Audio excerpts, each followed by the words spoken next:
Parshat Chukat 5783, in the middle here of a physical walk pre-Shabbat, trying to flip the physical into spiritual, which is the essence of Shabbat. So also we'll try to do the shir in the same way, in the middle of nature, trying to bring this concept. Parshat Chukat here in Eretz Yisrael 5783.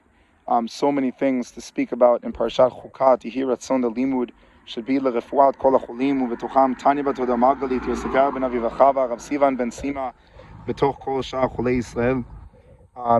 When we go into Parshat Chukat, we have the famous issue with Moshe Rabbeinu that at the end defines that Moshe Rabbeinu will not be able to enter into Eretz Yisrael. He won't be able to come into Eretz Yisrael. And it's the famous story that Hashem tells him to speak to the rock, and instead of this, he hits the rock. And with this act, he loses the ability to come to Eretz Yisrael. And the question is, what's so essential about speaking? What's the beauty of speech? And Baruch Hashem, for my 40th birthday, I had the zchut to go on a camping trip with my oldest, Oritani.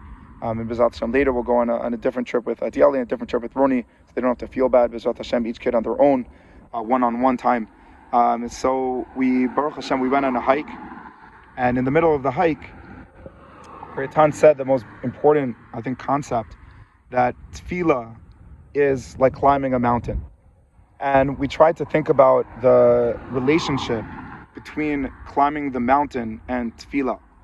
And the chidush that Oritani had was really, really incredible.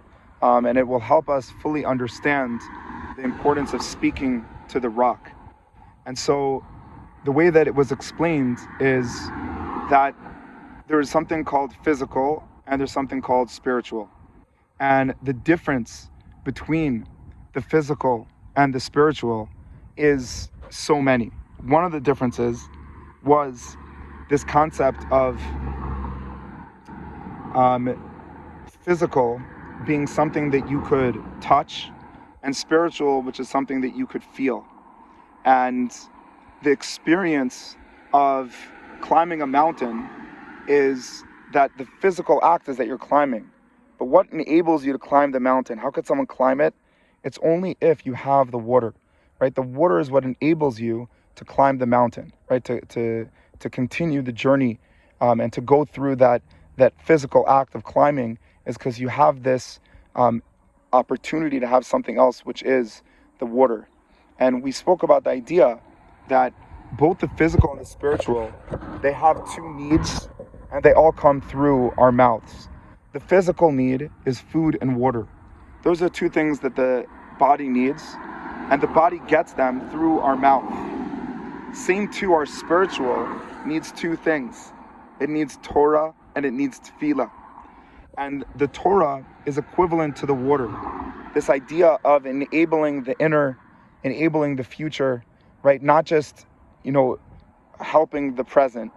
And the tefillah is the act of food, which is dealing with today, dealing with now. And also the tefillah is what feeds your soul for today. That's why it's called Sorech Sha'ah and Chayei Olam, right? That there's Chayei Sha'ah, the life of now, which is tefillah and food, and the Chayei Olam, which is water and Torah. And those are the two different things. They all come through the mouth. But the beauty is that both these worlds are built through our peh. And the idea of the peh is that it's the bridge that enables us to decide what from outside comes in. And when we let from the outside come in negative things, then we fall apart. And when we let the outside that comes inside be positive, then we grow.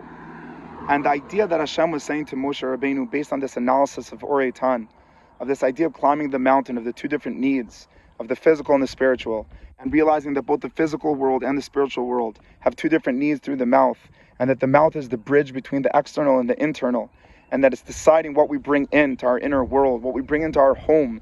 Do we bring in cell phones, or do we bring in Sfarim? Do we bring into our home tzedakah boxes, or do we bring in selfish, activities? And so what Hashem was saying to Moshe Rabbeinu is, teach the Jewish people that they need to learn through Dibur how you can make a rock into water, how you can make physical into spiritual. A rock is so physical, it's the most physical. It looks so stable, stagnant, it's not moving. It looks like a, like a teenager kid in bed. It's just like, it's a physical, thing that just won't move. And then out of that will come water. How could that be? And it's all about how you use the mouth. And the mouth is, at the end of the day, the bridge between living a life of a rock and living a life of water.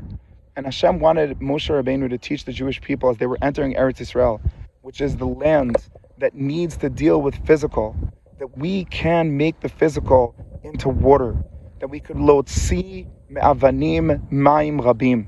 From rocks, we could bring out great waters. And the bracha going into the Shabbat, Sat Hashem at our Shabbat tables, is that we should learn this power of speech to realize that if we use it in the right way, if we have Torah and Tefillah, not only, but that's our essence, then we could use the Torah and Tefillah to eat and drink in a different way, like Bezrat Hashem will all experience at our Shabbat table this Shabbat.